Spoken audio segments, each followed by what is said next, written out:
بسم اللہ الرحمن الرحیم۔ کچھ کہانیاں صرف سنائی نہیں جاتی، دل پر لکھی جاتی ہیں۔ یہ وہ کہانیاں ہوتی ہیں جو ہمیں یاد دلاتی ہیں کہ بلندی کہاں سے ملی تھی۔ ایک زمانے میں ایک غریب آدمی کنویں کے کنارے کھڑا ہو کر آنے جانے والے مسافروں کو مفت پانی پلایا کرتا تھا۔ ایک دن وہاں سے ایک فقیر گزرا۔ اس نے پوچھا، بیٹا تم لوگوں کو پانی پلاتے ہو، کیا تمہیں اس کام کی کوئی تنخواہ بھی ملتی ہے؟ آدمی نے ادب سے کہا، نہیں بابا جی، کوئی تنخواہ نہیں، بس کبھی کبھی کوئی کچھ دے دیتا ہے تو ایسے ہی چلتا ہے۔ فقیر موج میں آیا۔ اس نے کہا، ہاتھ آگے کرو۔ آدمی نے ہاتھ آگے کیا۔ فقیر نے اس کے ہاتھ پر صرف 1 لکھ دیا۔ اسی شام بادشاہ کی طرف سے حکم آیا کہ اس آدمی کو لوگوں کو پانی پلانے کے بدلے روزانہ 1 روپیہ دیا جائے۔ کچھ دن گزرے، ایک اور فقیر وہاں آ پہنچا۔ اس نے پوچھا، بیٹا تم مسافروں کو پانی پلاتے ہو، کیا تمہیں کوئی اجرت بھی ملتی ہے؟ وہ بولا، بابا جی 1 روپیہ روز ملتا ہے، لیکن 1 روپے میں گزارا تو نہیں نہ ہوتا۔ فقیر نے کہا، ہاتھ آگے کرو۔ اس نے ہاتھ بڑھایا۔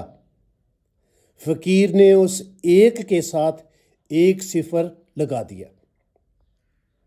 اسی شام بادشاہ نے حکم دیا کہ اب اس آدمی کو روزانہ 10 روپے دیے جائیں۔ وقت گزرتا گیا۔ کچھ مہینے بعد ایک تیسرا فقیر آیا۔ اس نے پوچھا، بیٹا تم لوگوں کی بڑی خدمت کرتے ہو، کیا تمہیں کچھ ملتا بھی ہے؟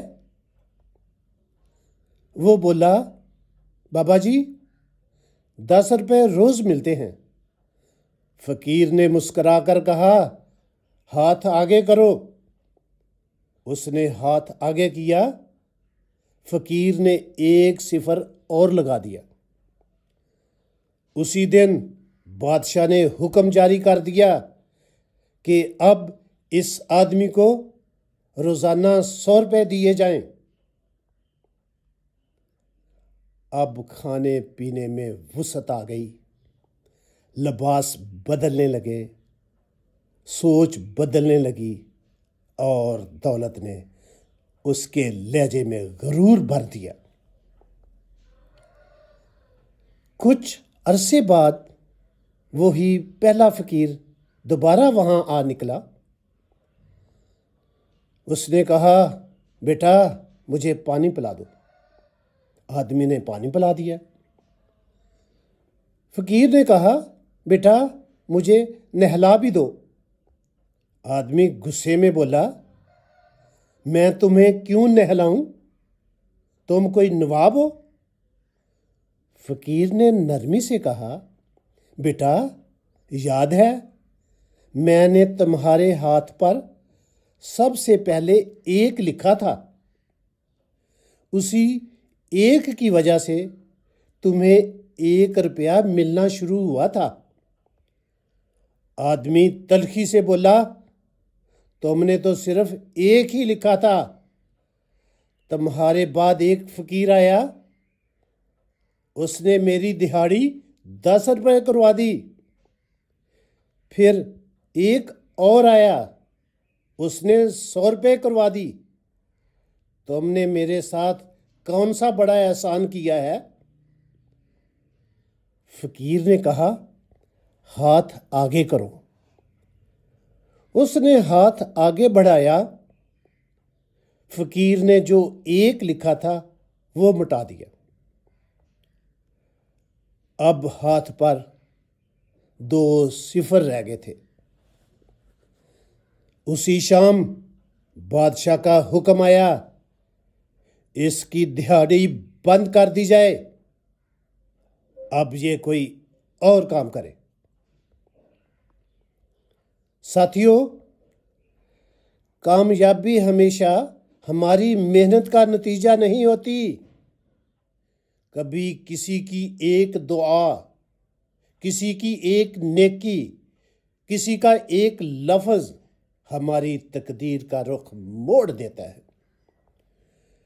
جو لوگ اپنی بلندی کا سبب خود کو سمجھنے لگتے ہیں، وہ سب سے پہلے اپنی بنیاد کھو دیتے ہیں۔ جہاں سے عزت ملی ہو، جہاں سے روزی لگی ہو، جہاں سے راستہ کھلا ہو، اس در کو کبھی مت بھولنا۔ ہم اکثر یہ کہہ دیتے ہیں، یہ میری محنت ہے، یہ میری تقدیر ہے، اور پھر احسان کرنے والے کو بھول جاتے ہیں۔ لیکن حقیقت یہ ہے کہ اگر کسی نے آپ کے ہاتھ پر 1 لکھا نہ ہوتا تو آپ کے پاس کچھ بھی نہ ہوتا۔ اے سونے اللہ، ہماری کامیابی کو غرور نہیں، عاجزی بنا دے، اور ہمیں ہمیشہ احسان ماننے والا اور یاد رکھنے والا بنا دے۔ آمین یا رب العالمین۔